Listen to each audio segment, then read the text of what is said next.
رب تعالیٰ نے سورۃ الحج کے اندر ارشاد فرمایا وَاذْكُرُ اسْمَ اللَّهِ فِي أَيَّامٍ مَّعْلُومَاتٍ، فرمایا کہ معلوم کیے ہوئے دن، گنتی کے چند دنوں میں اللہ کے نام کو یاد کرو،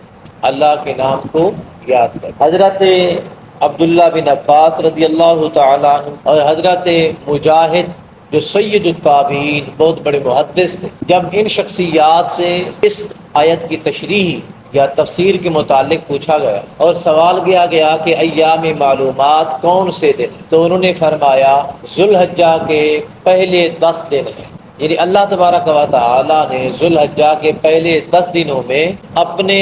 نام گرامی کو کثرت سے یاد کرنے کا حکم عطا فرمایا۔ دوسرے مقام پر ارشاد فرمایا سورۃ البقرہ میں آیت نمبر 203 کے اندر ارشاد فرمایا، اللہ تبارک و تعالی نے فرمایا اپنے رب کے نام کو یاد کرو اور ایام معدودات میں یاد کرو۔ ایام معدودات، وہ کون سے ایام معدودات ہیں؟ پھر انہی صحابہ سے یعنی حضرت عبداللہ بن عباس اور حضرت مجاہد اور دیگر کچھ محدثین سے روایت جب کیا گیا تو انہوں نے فرمایا کہ ایام معدودات سے مراد ایام تشریق کے دن ہیں۔ ایام تشریق یعنی عید کے بعد کے جو 3 دن ہیں، 11 کا ہے، 12 کا ہے اور 13 کی عصر تک کا جو دن، یعنی 10ویں کے دن کو چھوڑ کے 11، 12 اور 13 کی عصر تک کا، یعنی غروب آفتاب تک کا جو وقت ہے، یہ ایام تشریق کہلاتے ہیں۔ اور اس کا ذکر رب تعالیٰ نے قرآن مجید سورۃ البقرہ 203 کے ارشاد فرمایا وَاذْكُرُوا اللَّهَ فِي أَيَّامٍ مَّعْدُودَاتٍ، فرمایا اللہ کے نام کو یاد کرو معدودات کے دنوں میں، یعنی کہ اس کا معنی بھی یہی ہے گنتی کے چند دنوں میں۔ ان معدودات سے مراد ایام تشریق ہے، یعنی کہ یہ کچھ دن، 13 دن ایسے مخصوص دن ہیں رب تعالیٰ نے جن دنوں میں اپنا ذکر خاص کرنے کا حکم عطا فرمایا۔ اور پھر سورۃ الفجر، اس کی پہلی آیاتوں میں رب تعالیٰ نے 10 دنوں کی قسم کھائی ہے، والفجر ولیال عشر، مجھے قسم ہے فجر کی، ولیال عشر، اور 10 راتوں کی۔ جب پوچھا گیا کہ یہ کون سی فجر ہے اور کون سی 10 راتیں، تو معلوم ہوا کہ فجر 10 ذو الحجہ کی ہے اور یہ 10 راتیں 10 دنوں کی راتیں، ذو الحجہ کے پہلے جو 10 دنوں کی راتیں ہیں ان کی راتیں ہیں۔ رب تعالیٰ نے اس فجر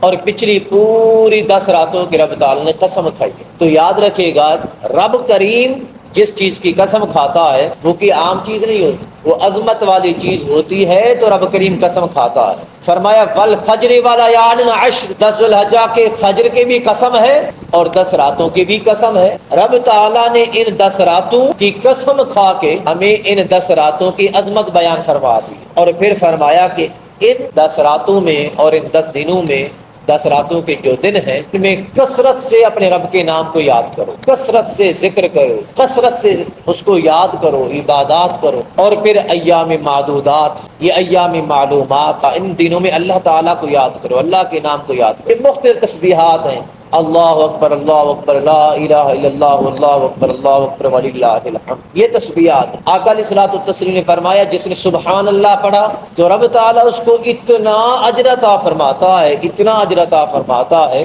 فرمایا زمین ساری کے ساری اس کے اجر سے بھر جاتی ہے، پوری کی پوری روئے زمین۔ اور فرمایا پھر جس نے سبحان اللہ والحمد للہ ساتھ میں پڑھ دیا، یعنی سبحان اللہ بھی پڑھا، الحمدللہ بھی پڑھا، تو فرمایا رب کریم اس کو اتنا اجر عطا فرماتا ہے، اتنا اجر عطا فرماتا ہے۔ فرمایا وہ جو ترازو ہے نا کل قیامت کے دن حساب و کتاب کے کام آنے والا، فرمایا اس تسبیح کے ایک مرتبہ پڑھنے پر رب کریم اتنا اجر عطا فرماتا ہے وہ ترازو بھر جائے گا، وہ ترازو بھر جائے گا۔ یہ چھوٹی چھوٹی تسبیحات ہیں، ان کو اپنی زندگی کا معمول بنا لو، اپنی زندگی میں پڑھتے رہو، خاص بالخصوص انہی دنوں کوئی بھی ذکر ہو،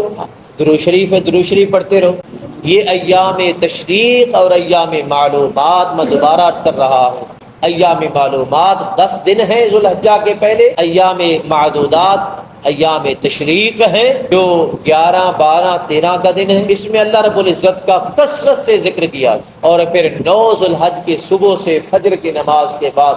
ہم نے تکبیرات پڑھنی ہے، 13 کی عصر تک ایک مرتبہ تکبیر پڑھنا واجب ہے، اور کوشش کرنا بآواز بلند پڑھنا، ایک مرتبہ تکبیر پڑھنا واجب ہے، اللہ اکبر، اللہ اکبر، لا الہ الا اللہ، اللہ اکبر، اللہ اکبر وللہ الحمد، یہ تکبیر۔ اور پھر اس کی تعداد کو 3 مرتبہ کر لینا، یہ مستحب عمل ہے اور بہترین سنت مصطفیٰ ہے۔ اللہ تبارک و تعالی مزید اس پر اجر عطا فرماتا ہے۔